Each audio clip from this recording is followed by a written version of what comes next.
Hello, I'm Mike Russell from musicradiocreative.com. In this video, I'll show you how to record a podcast without the need for a computer. So to do this, we're going to need just a few things. The Tascam DR-40X, this is a portable digital recorder, and thank you Tascam for sending this through to me to try out. Also, you'll need an XLR cable, one of these things with the 3 prongs on each end, and a professional quality microphone, the best you can get your hands on, please. Plus, you'll need batteries. They are included with the Tascam DR-40X, but I recommend N-Loop Pros from Panasonic. They last for hours and hours, particularly if you're doing a long podcast. You can also go to IKEA, and they usually sell very similar batteries to this, slightly cheaper.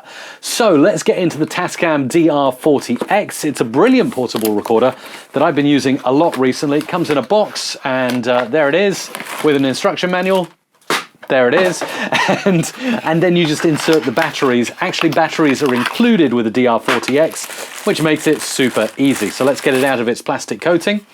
And then underneath, I'm just going to open it up now and show you the battery compartment. And the batteries that are included are pretty sufficient for testing purposes.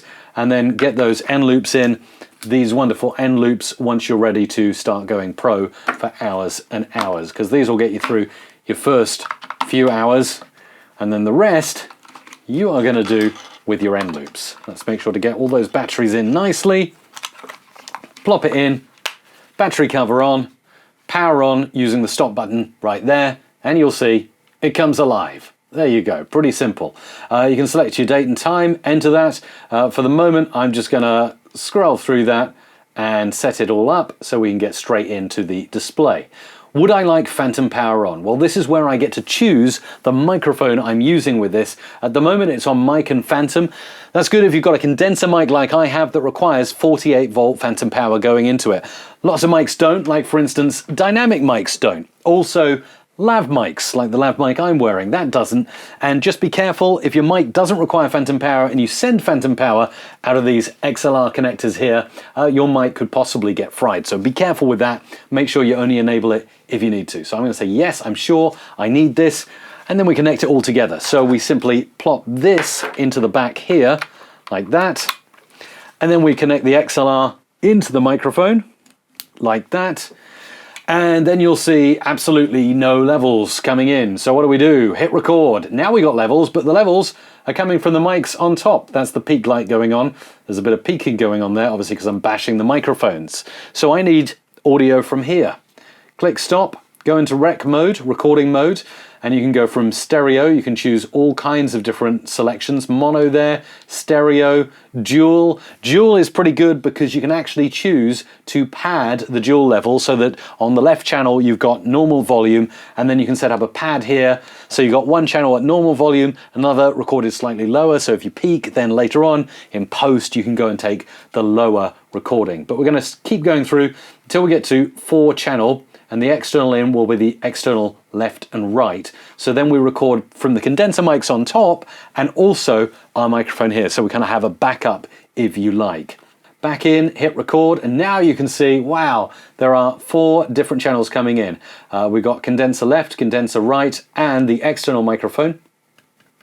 There it is. As I tap it, you'll see that it comes up on the meters there. I did want to show you something else really cool that I haven't seen with other portable recorders. This is a cool feature. Push those mics out to the side, and then you can change the mic direction here if you like. And this is good if you're recording outdoor sounds, nature, sound effects, Foley, anything like that. But obviously if you're recording a podcast and you want to use these mics on top instead of a professional mic, I would recommend a pro mic, by the way, connected by XLR, then you want them like this so that you don't get that stereo field going on. You can also double this up as an audio interface. So if you did want to use a computer, you could also plug this into your computer, select it as an audio interface, and record not only the condenser mics on top, but also your pro mic. And I get asked this a lot, what if I want a guest? Well, if you've got another microphone, you can of course plug that in very easily just by clipping that in. And then on the other side, we've got another mic input here, left and right, of course. And now when we hit record on that recorder, you'll see that's mic number 1, that's mic number 2, and they're all ready to go. Record. This is me on the professional microphone. This is me on microphone number 2. And this is me on the Tascam DR-40X internal microphones on top of the recorder. So there you are, pretty easy to record without the need for a computer, and a digital audio recorder like the Tascam DR-40X is just brilliant for a backup anyway. In case your computer fails, something crashes, the power goes out, you always want a backup plan in place. Very easy to configure, and I'm happy to answer questions that you may have, including getting really good batteries for that portable recorder. Let me know in the comments down below.